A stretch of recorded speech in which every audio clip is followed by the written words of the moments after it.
Welcome to our channel Wisdom Waves.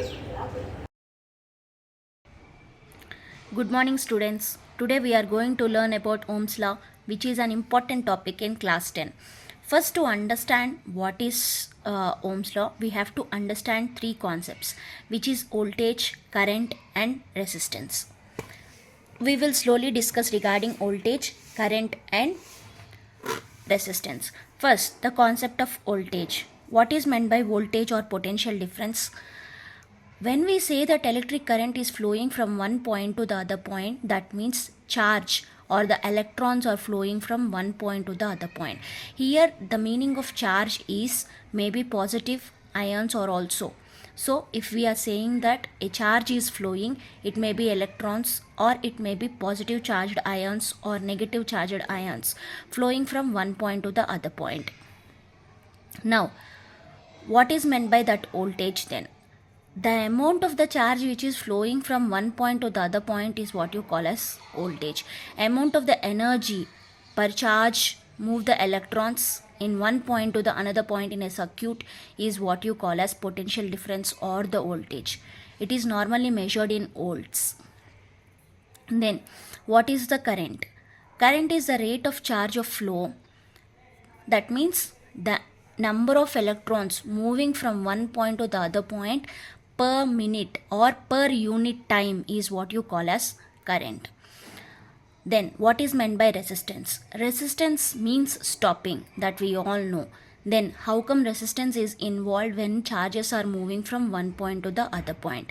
Resistance at the start, what is the meaning of resistance is ability of the material to stop the flow of the electrons is what you call as resistance. That means if a charge is moving from one point to the other point, whether the material is able to allow the charges to move through it or not, that is what you call as resistance.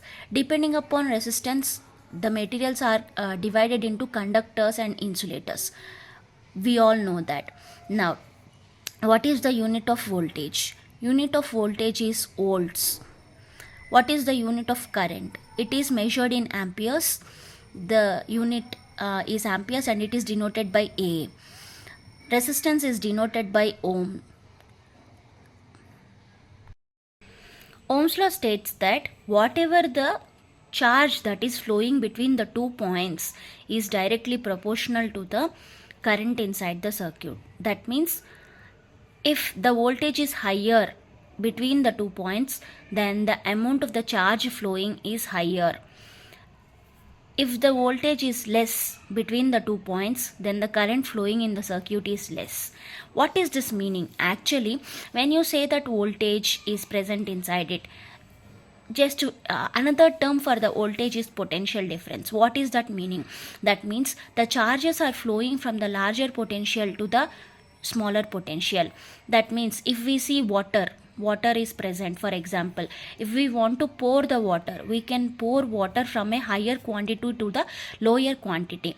Likewise, a charge can flow from the higher quantity to the lower quantity. Now suppose if I have 1000 electrons at one point and 20 electrons at other point, now there is a potential difference of almost 998. Now when you say that there is a potential difference between the 2 points, charge starts to flow from 1000 to 20. So when there is a higher potential difference, there is a more amount of charge flowing. That means flow of charge is more. So if the potential difference is only 40, for example, then the flow of the electrons which are flowing from the higher potential to the lower potential is also less. So what he said in normal terms is voltage, whatever it is present between the 2 points, is directly proportional to the current in the given circuit with respect to its temperature. Okay, now what does Ohm's law states? V is directly proportional to I at every point. Now, to equate that directional proportionality, what he has said is that V is equal to IR. R is the resistance of the circuit. What is meant by resistance? We have discussed in the previous video. Now, depending upon the amount of the resistance provided by the material through which the electrons are flowing, there will be the amount of voltage and the current varying. So finally, what does Ohm's law states? Ohm's law states that whatever the voltage it is there present between the 2 points, it is always directly proportional to the current flowing in the circuit, depending upon the resistance offered by the material through which the electrons are flowing. Thank you.